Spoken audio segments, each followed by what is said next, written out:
Megan and her twin sister Rachel were born on July 5th, 1985, in a small Northern California town called Redding. It was a quiet place to grow up, surrounded by mountains and full of green open space. Most days after school, Megan and her 5 siblings explored the sprawling land around their little Blue Ranch home. There were dogs, cats, sheep, and horses. There was a giant oak tree, a creek, and, as luck would have it, an empty field across the street. Perfect, as it turns out, for playing soccer. Megan would run and roam until she heard her mom's distinct whistle, calling them all in for dinner. Her big family would crowd around the kitchen table, catching up and telling jokes to end the day. Megan and her sister were athletically gifted from an early age. After just a few tries, both girls mastered riding bikes when they were only 4 years old. And if they weren't out playing sports, they were watching them with the family. Of everyone, though, it was Megan's older brother, Brian, who helped ignite her passion for soccer. Brian loved to teach his younger sisters about the game. After school, they'd ride their bikes to the local soccer field, drop them in the grass, and get right to kicking the ball around. Brian coached as Megan and Rachel played one-on-one, sprinting up and down the field for hours, only stopping when it got too dark to keep playing. Megan lived for soccer. She loved the crisp feel of her uniform. She loved psyching herself up for the games. She loved the clicking sound her cleats would make across the tile floor of the kitchen. But most of all, she loved to play. Every weekend, she piled into her parents' minivan and traveled for tournaments around California. She had so much energy, dancing around her opponents and striking the ball with incredible force. When she wasn't scoring herself, Megan was cheering on her teammates, loudly. Megan was riding high on the field, but at home, things weren't going as great. One night after dinner, Megan's parents sat the girls down and told them that their brother was going to be in the newspaper. Cool, they thought. They were used to seeing their own pictures in the local paper from winning games. But it wasn't that kind of article. Brian had been arrested for bringing an illegal drug to school. Megan was angry and sad. She wanted to help her brother out, but how? She felt like there was nothing she could say or do to change the situation. It got her thinking. How could she use her voice to help others? How could she take the power she felt on the soccer field and use it to create change? Megan and her sister Rachel continued to wow people on the field, and after graduating high school, they both headed to the University of Portland.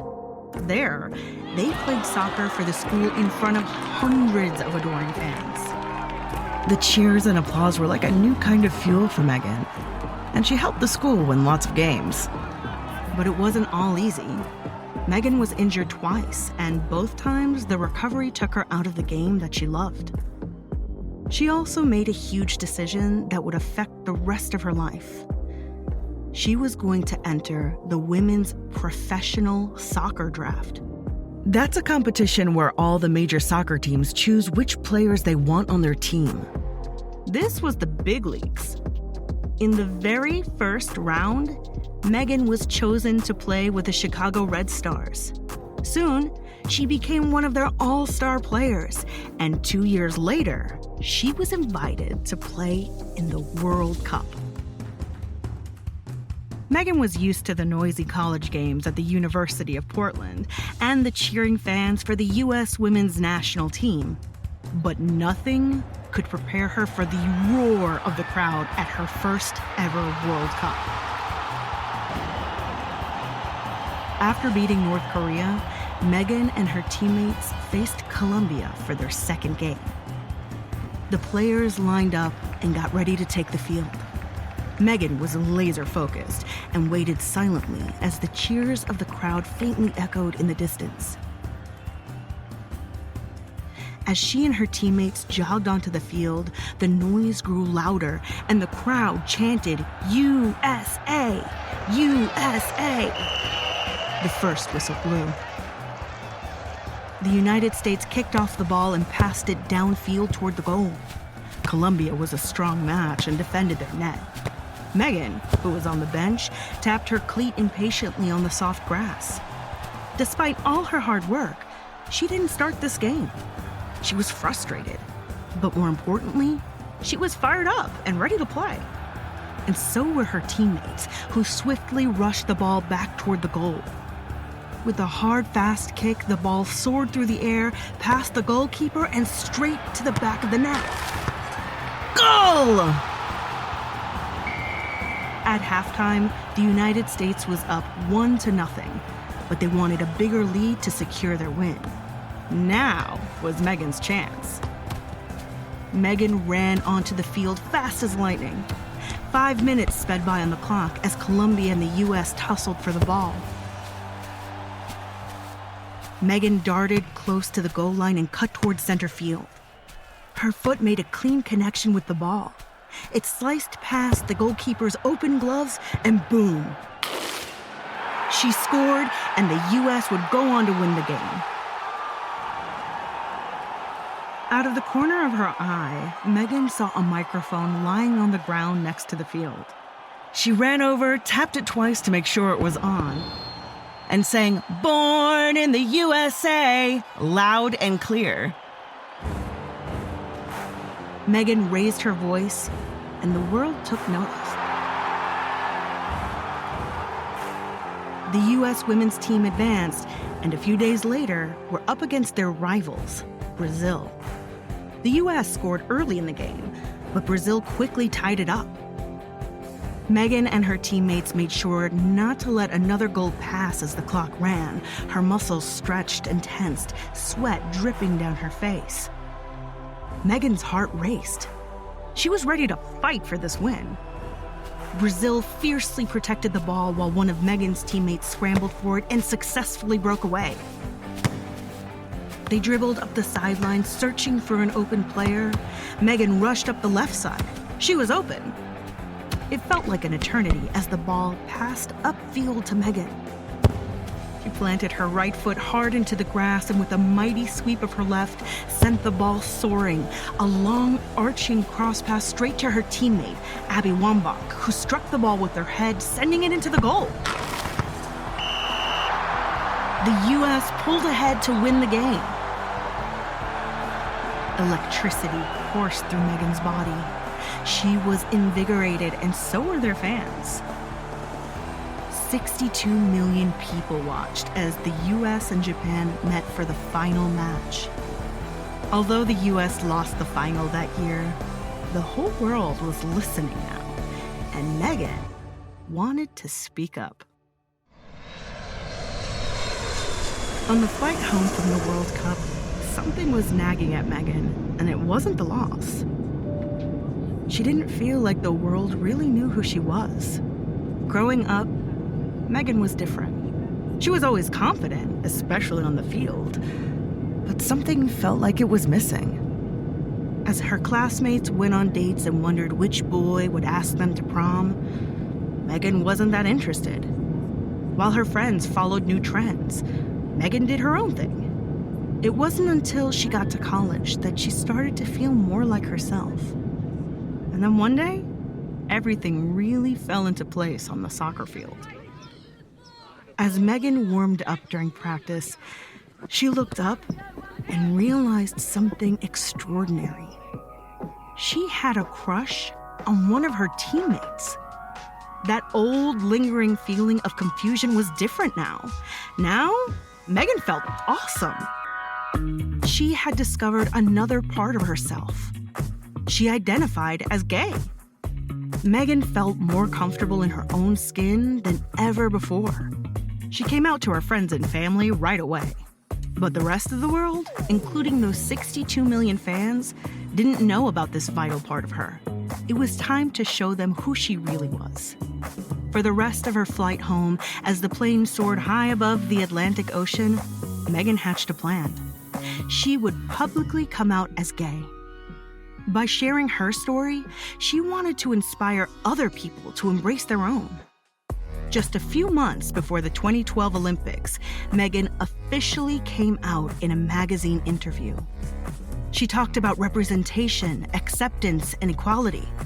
Until everyone can come out without it being a big deal, nobody gets to just live their lives, thought Megan. And the more people who come out, the more we break down the stereotypes of what it is to be gay. Megan and her teammates joined 11,000 athletes in London later that year for her very first Olympics. She was proud to represent not just the United States, but gay athletes everywhere. Then, it was time for the United States to play Japan for the gold medal. Megan walked onto the field at Wembley Stadium, the familiar bounce of grass beneath her feet and the thrilling rumble of the crowd in her ears. As the first whistle sounded, the United States rushed past Japan's defense. The U.S. scored a sweeping goal, making the score 1-0. The game rolled on, and Japan was relentless, shooting once, twice, 3 times. At midfield, it felt like Megan was surrounded. She dug her cleats into the grass and squared her shoulders. Her teammate broke away with the ball and kicked it powerfully into the back corner of the net. Goal! The crowd erupted. The U.S. had won. Megan and her teammates rushed together on the field, hugging and celebrating. Fireworks exploded in the distance as Megan burst into tears. All of her sacrifices, her dedication, and her love for the game brought her here. Megan and her teammates were gold medalists.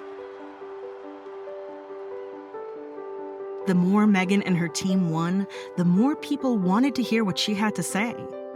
In 2016, fresh off of the U.S. women's first World Cup victory in 16 years, Megan took another stand.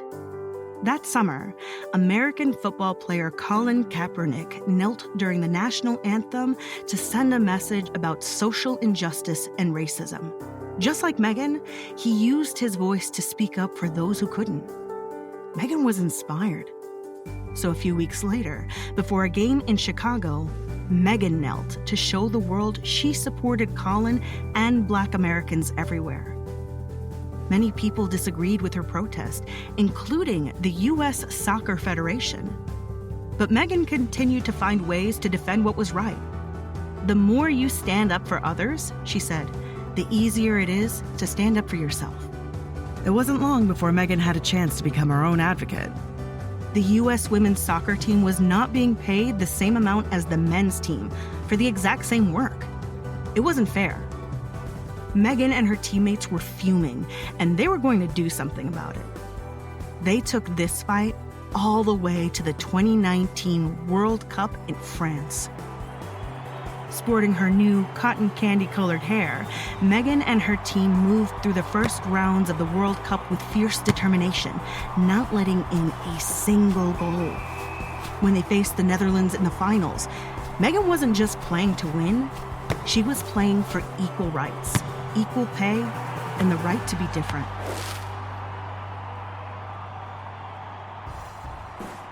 She took her place on the field.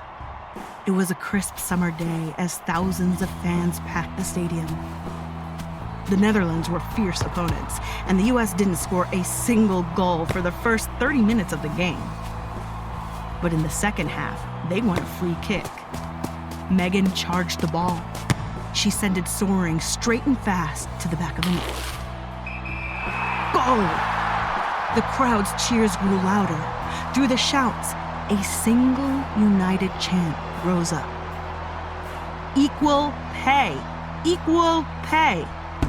Megan ran to the sidelines, faced the stands, threw her arms wide open, and smiled. Listen up, world. Megan was here to take up space. It took 3 more years of fighting, but finally, in February of 2022, the U.S. women's national soccer team reached an agreement with the U.S. Soccer Federation. The players on the U.S. men's and women's national soccer teams would be paid equally. And the players on the women's team would receive back some of the money they were owed. It was a huge win for advancing equality in soccer. This agreement officially acknowledged that women's accomplishments in soccer are worth just as much as the men's are. And this win was all thanks to Megan and her teammates, standing up, speaking out, and scoring big.